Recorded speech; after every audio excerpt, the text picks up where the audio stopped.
Hello there, everyone. My name is Jimmy Mack, and welcome back to the third academic podcast. This is going to be the NS3 textbook, Unit 5, Chapter 18, Navy Ship, Submarine, and Aircraft Missiles. Now, a missile is just any object that is projected or thrown at a target. That is literally anything. If you throw a rock at someone, that rock is technically a missile. But usually the term refers to a guided missile or a smart weapon, which is sort of unmanned and has its own guidance system to direct it at the target. The term smart bomb has come into common use to describe non-self-propelled munitions with guidance systems. And a rocket differs from a guided missile in that it doesn't have an internal guidance system. And anywhere a missile is launched from is called its launch platform.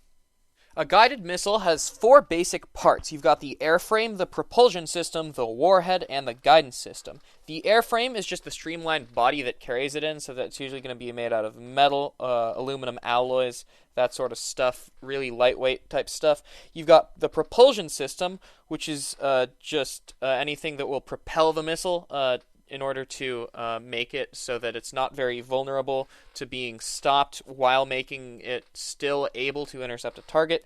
You've got the warhead, which is the payload and usually an explosive of some kind.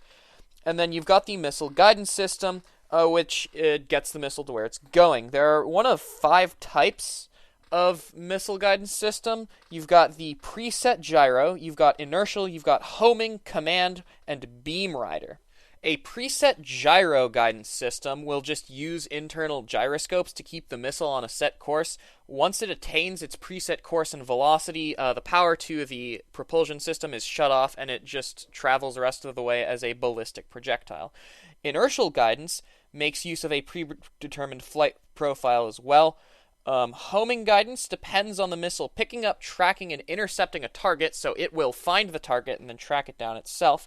You've got command guidance, which has the missile controlled remotely by signals transmitted from outside sources. And you've got beam rider guidance, which requires it to follow a radar beam transmitted by the launch platform. In addition, there's another kind of missile guidance system called wire guidance, where the missile is attached to where it's launched by a wire, and signals are transmitted along that wire. It's only really used in the Mark 48 Navy torpedo and some anti-tank stuff. And then finally, you can have hybrid guidance systems in which 2 or more of the above methods of controlling the missile and telling it where to go are combined in order to make it more accurate and effective.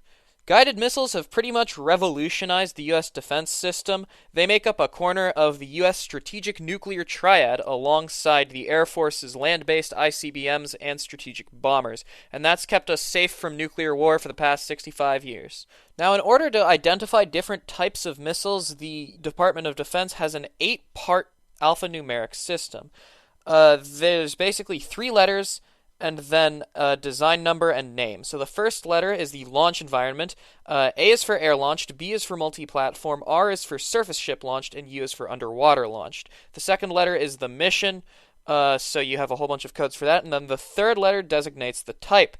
That's followed by a dash, and then a design number and letter signifying the model. So if you have the RIM 161C, that means R is for surface ship launched, I is for aerial intercept, M is for guided missile, and then 161C means it's the 161st design and the 3rd model of that design. Afterwards, you often have a name and series number by which they're identified, so the RIM 161C is called the Standard 3. Now, there are a whole bunch of different types of naval missiles that y'all need to worry about, so I'm going to go through them now. The first type of missile is the ballistic missile. These are big missiles that are initially powered, but then they depower and they just follow an unpowered ballistic trajectory all the way over to their targets. And they're classified according to how far they can travel. You've got short-range ballistic missiles with ranges less than 1,000 kilometers. You've got medium-range ballistic missiles that are between 1,000 and 3,000 kilometers. Intermediate range, which is distinct from medium range. I know it's confusing. So intermediate range has ranges between 3,000 and 5,500 kilometers, and intercontinental ballistic missiles have ranges greater than 5,500 kilometers. These 4 sections are split up into two groups. Short and medium range ballistic missiles are called theater ballistic missiles, whereas intermediate and intercontinental ballistic missiles are called strategic missiles.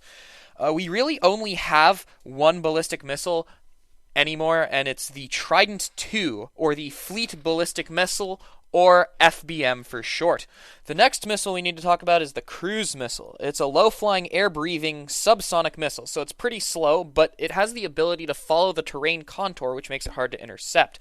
There are really three important cruise missiles to know about. The first one is the Harpoon. It's also the first chronologically, because that was the first widely used cruise missile.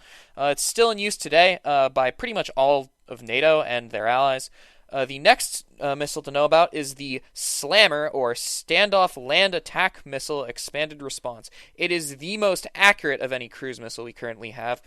We also have the Tomahawk, which is a pretty good just general use system.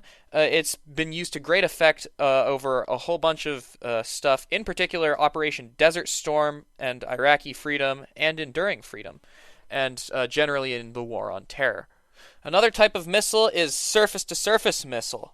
This is often abbreviated as SSM, and it's been actually pretty de-emphasized up until recently. We've been favoring longer range encounters, but with anti-ship missile threats posed by the Chinese, Russian, and Iranian navies, we've been re-emphasizing them, and we've got a new version of the Tomahawk that will have that kind of capability, and it's being developed.